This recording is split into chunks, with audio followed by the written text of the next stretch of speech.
Movies मंच में आपका स्वागत है। आज मैं बबल बॉय नामक एक अमेरिकी फिल्म के बारे में बताने जा रहा हूँ। जिमी लिविंगस्टन नाम का एक लड़का बिना किसी प्रतिरक्षा के पैदा हुआ है। एक छोटा सा कीटाणु भी उसे मार सकता है, इसलिए उसे अलग थलग रखा जाना चाहिए। वह बिना कीटाणु रहित हुए किसी भी चीज को नहीं छू सकता, इसलिए उसे जिंदा रहने के लिए अपनी पूरी जिंदगी एक बुलबुले जैसे प्लास्टिक के गोले के अंदर रहना होगा। उसकी मां श्रीमती लिविंगस्टन अपने बेटे के लिए बहुत ज्यादा सुरक्षात्मक हैं। जब तक वह 4 साल का नहीं हो गया, तब तक उसे घर आने की भी अनुमति नहीं थी। जब वह 4 साल का हुआ तो वह और मिस्टर लिविंगस्टन छोटे लड़के को उसके बुलबुले में घर ले आए। उसके कमरे में भी एक बहुत बड़ा बुलबुला है ताकि वह उसके अंदर चल सके। बुलबुले में एक जोड़ी उभरे हुए हाथ हैं। उसके सभी खिलौनों को छोटे से छोटे कीटाणु से मुक्त करने के लिए उन्हें कीटाणुरहित करके बुलबुले के अंदर रखा जाता है। तब से जिमी उस कमरे में रहता है। श्रीमती लिविंगस्टन कभी नहीं चाहती कि वह बुलबुले से बाहर जाए, इसलिए वह राजकुमारी की मृत्यु के साथ सभी सोने की कहानियों को समाप्त कर देती है, क्योंकि उन्हें मुक्त कर दिया गया था। उसे केवल एक टीवी चैनल देखने और एक पत्रिका पढ़ने की अनुमति है, क्योंकि श्रीमती लिविंगस्टन जोर देती हैं, वह अपने बालों को काटने और अपने बेटे को गले लगाने के लिए उभरी हुई भुजाओं का भी उपयोग करती है। श्रीमती लिविंगस्टन एक चरम राष्ट्रवादी हैं, इसलिए वह जिमी को केवल वही चीजें सिखाती हैं जो उन्हें उचित लगती हैं और अपने विचारों को उस पर थोपती हैं। हालांकि बेचारा जिमी बेहतर नहीं जानता है। शहर में हर कोई अनोखे बबल बॉय के बारे में जानता है, लेकिन यह उसके पक्ष में काम नहीं करता है। इसके बजाय पड़ोसी बच्चे खुद को प्लास्टिक की चादर में लपेटते हैं और जिमी के घर के बाहर उसका मजाक उड़ाते हैं। श्रीमती लिविंगस्टन उन्हें अक्सर भगा देती हैं। जिमी केवल घर का बना खाना खाता है।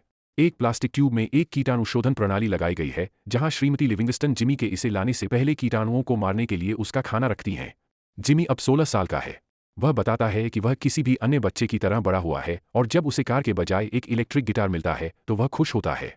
एक दिन जब तक वह अपनी खिड़की पर नहीं होता है, तब तक वह देखता है कि उसके पड़ोस में उसकी उम्र की एक नई लड़की, जिसका नाम क्लो है, रहने आ रही है। वह लड़की को पसंद करने लगा है, लेकिन इसके बारे में कुछ नहीं कर सकता।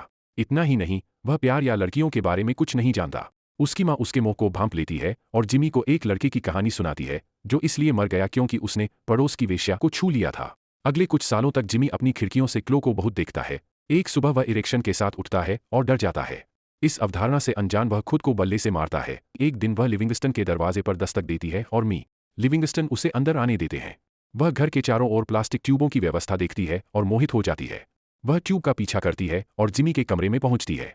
जिमी हैरान और घबराया हुआ है, क्योंकि उसकी माँ ही एकमात्र महिला है जिससे उसने बात की है। क्लो उससे बात करती है और उसे बताती है कि उसे उसका गिटार पसंद है।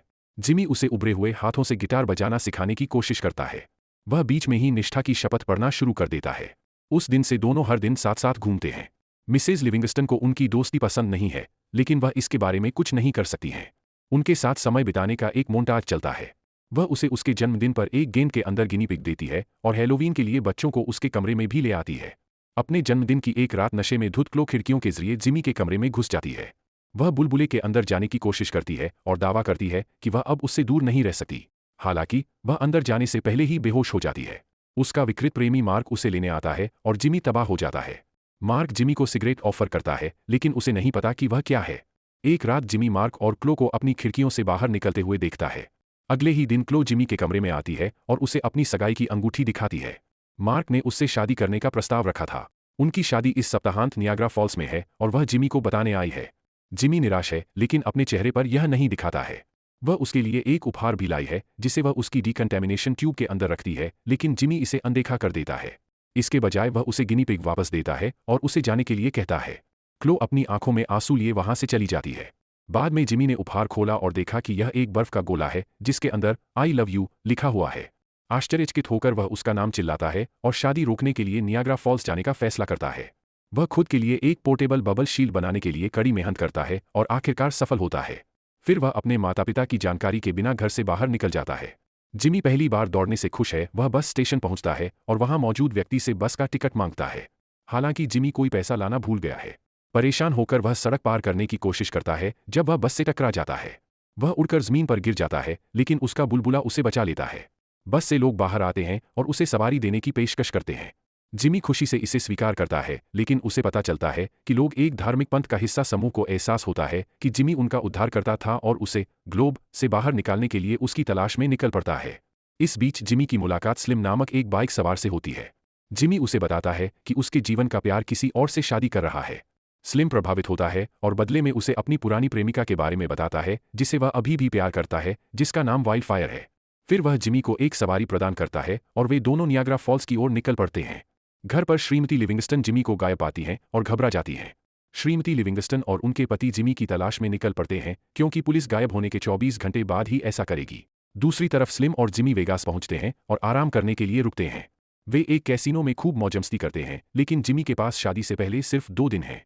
इसलिए वह स्लिम को क्लब में छोड़ देता है और एक स्कूटर चुराकर उसमें भाग जाता है। थोड़ी देर यात्रा करने के बाद जिमी को अपने माता पिता की कार मिलती है जो उसे भागने से रोकने की कोशिश करती है। जल्दबाजी में जिमी का एक्सीडेंट हो जाता है, लेकिन शुक्र है कि उसका बुलबुला उसे चलती ट्रेन में उछाल देता है। वह अपनी मां से बच निकलता है, लेकिन अब एक ट्रेन में फंस जाता है जिसमें एक विचित्र शो की प्रतिभाएं हैं। विचित्र लोग उसे अपने बॉस डॉ फ्रिक के बारे में बताते हैं जो उन्हें बंदी बनाकर रखता है और अपने विचित्र शो में उनका इस्तेमाल करता है। वह गलती से उस आदमी को अपने बुलबुले से जमीन पर फेंक देता है और दूसरे विचित्र लोगों को मुक्त कर देता है।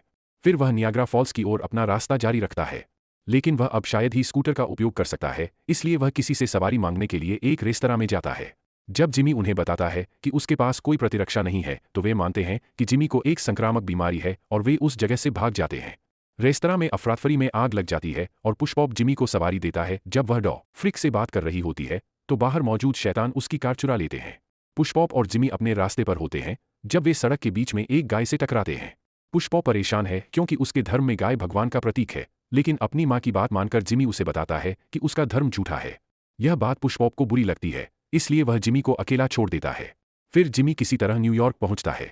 वह पिप्पी नाम के एक बूढ़े आदमी से सवारी मांगता है। अगली सुबह जिमी उठता है और वह आदमी अभी भी कार चला रहा होता है। जिमी को जल्द ही पता चलता है कि पिप्पी बेजान पड़ी है और कार बिलबोर्ड से टकरा जाती है। जिमी एक किराने की दुकान में जाता है और क्लो को फोन करता है।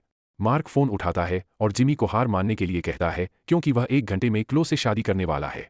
वह अब निराश है, इसलिए वह अपनी मां को फोन करता है और उसे लेने के लिए आने के लिए कहता है। उसके माता पिता दोनों उसके पास आते हैं और उसे कार के अंदर ले जाते हैं। जब मी लिविंगस्टन जिमी से पूछते हैं कि पहली बार बाहर आकर कैसा लगा, तो मिसेज लिविंगस्टन वॉशरूम जाती है। पिता और बेटे के बीच रिश्ता बन जाता है। मी लिविंगस्टन जिमी से कहते हैं कि कोशिश करने से पहले हार न माने। उनकी बातों में आकर जिमी शादी रोकने के लिए भाग जाता है। मिसेज लिविंगस्टन यह देखती हैं और अपनी कार में उनका पीछा करती हैं। उसी समय पंथ समूह जिमी को ढूंढ लेता है और उसका पीछा करता है। स्लिम मिसेज लिविंगस्टन से नजरें मिलाता है जो उसकी पुरानी प्रेमिका वाइल्डफायर होती है। पता चलता है कि वे सभी एक विमान के रनवे पर गाड़ी चला रहे हैं। एक विमान उड़ान भरता है और जिमी एक बूढ़े पायलट के साथ उसमें सवार हो जाता है। वे नियाग्रा फॉल्स के लिए उड़ान भरते हैं, लेकिन विमान दुर्घटनाग्रस्त हो जाता है जिससे जिमी झरने में गिर जाता है। शुक्र है कि उसका बुलबुला उसे डूबने नहीं देता। वह किसी तरह पानी से बाहर निकलने में कामयाब हो जाता है और शादी की ओर भागता है। क्लो और मार्क चैपल में अपनी प्रतिज्ञाएं कह रहे होते हैं जब जिमी चर्च में प्रवेश करता है और उससे अपने प्यार का दावा करता है। यह देखते हुए कि क्लो को मनाने का यह उसका आखिरी मौका है, वह अपनी जान जोखिम में डालता है और उसे चूमने के लिए अपना बुलबुला फाड़ देता है। हालांकि इसके तुरंत बाद वह बेहोश हो जाता है। जैसे ही क्लो उसे जगाने की कोशिश करती है, मिस्टर और मिसेज लिविंगस्टन भी वहां पहुंच जाते हैं। जब मिस्टर लिविंगस्टन उसे सभी को सच्चाई बताने के लिए कहते हैं तो मिसेज लिविंगस्टन अपने बेटे की मौत पर शोक मनाती हैं। मिसेज लिविंगस्टन शर्मनाक तरीके से बताती हैं कि जिमी को कोई बीमारी नहीं है और वह अचानक जाग जाता है। उसने उसे इतने सालों तक दुनिया की बुराइयों से दूर रखने के लिए उससे झूठ बोला था। जिमी हैरान हो जाता है, लेकिन अपनी मां को माफ कर देता है जब वह दावा करती है कि उसने उसकी रक्षा के लिए ऐसा किया था। कुछ महीने बाद की कहानी। क्लो और जिमी शादी कर रहे हैं। अपनी यात्रा के दौरान उससे मिलने वाले सभी लोग शादी में हैं। मी लिविंगस्टन, मिसेज लिविंगस्टन और स्लिम अब एक समूह हैं। फिल्म तब खत्म होती है जब हम जिमी और क्लो को कार में बैठकर अपने हनीमून पर जाते हुए देखते हैं।